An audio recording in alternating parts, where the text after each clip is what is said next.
Hola, què tal? Anem a fer un vídeo avui sobre, bueno, el títol és el chat PubSub utilitzant Redis i Flask, i el que intentarem fer és un chat, val? Bueno, vos deixaré, això és un repositori de GitHub, té un readme i l'estructura del projecte per a poder-lo provar i bueno, anem a veure el ritme un poc per la descripció. I els temes que toca és un xat en temps real implementat en Flask i Redis, i el patró, que és el que és interessant per al núvol, publish subscribe, que és PubSub. Aquest projecte mostra com crear una arquitectura lleugera de missatgeria sense connexions directes entre clients, de manera síncrona. Per tant, què és PubSub?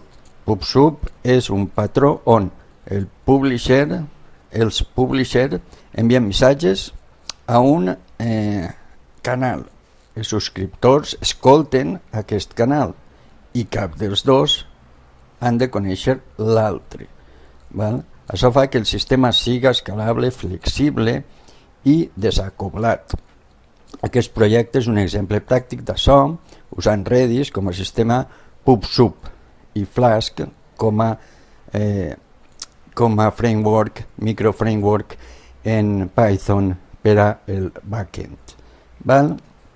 Les tecnologies que s'utilitzen són Python, Flask, Redis, Docker Compose i HTML JavaScript, que implementa el SS, el Server Send Event, que és una tecnologia web que permet que un servidor envia dades al navegador del client en temps real mitjançant una connexió HTTP unidireccional i persistent.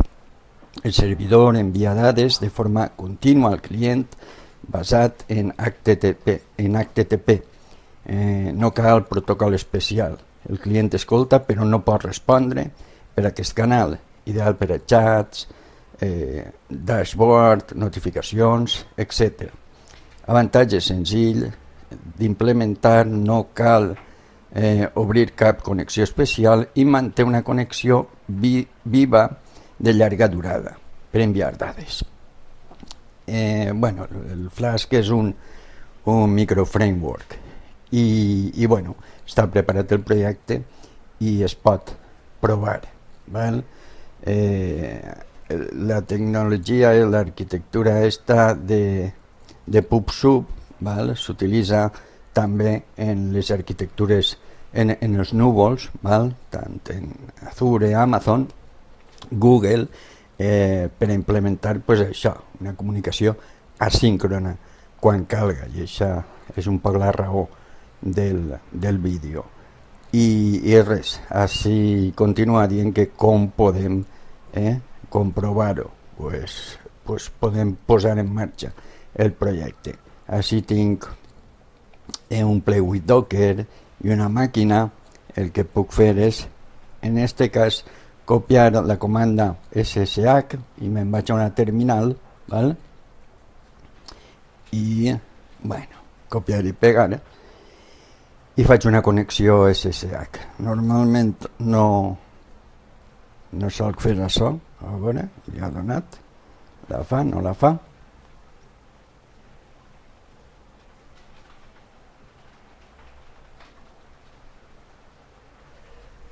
Bueno, havia pausat perquè no feia la connexió en este moment, algun problema d'internet, però bé, res.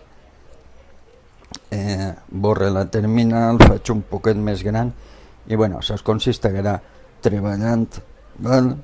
Consistirà treballant així en l'entorn web. Bueno, pues me'n vaig a la xuleta i el que em diu és el git clone i bueno, i accedir al directori, val? I això és el que farem, accedir al directori. I ara el que teníem, a veure, clar, el Docker Compose app build, a veure, anem així i res, alçar-ho. l'aplicació web. Bueno, el que li costa que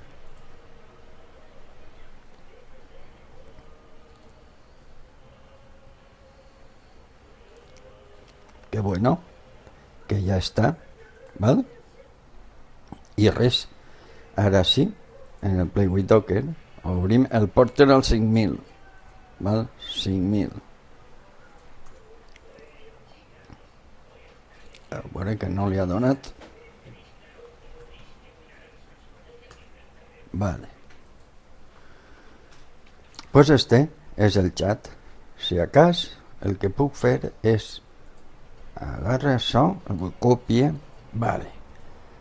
I així el que puc fer perquè es vega bé és una finestra nova, val? Esta. Veurem. I tenim dos còpies com dos clients diferents, val? Bueno, i així un altre. Crec que sí que es podrà veure això. Perfecte, vale. I anem a començar, pues res. Hola. Envia i apareix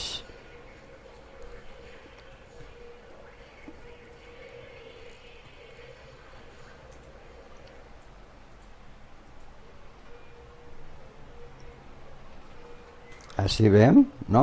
La conversa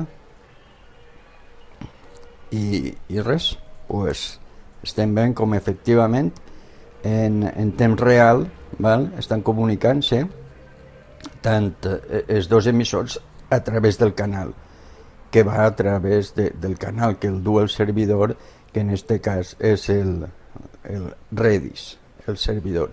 Bé, doncs fins així este vídeo.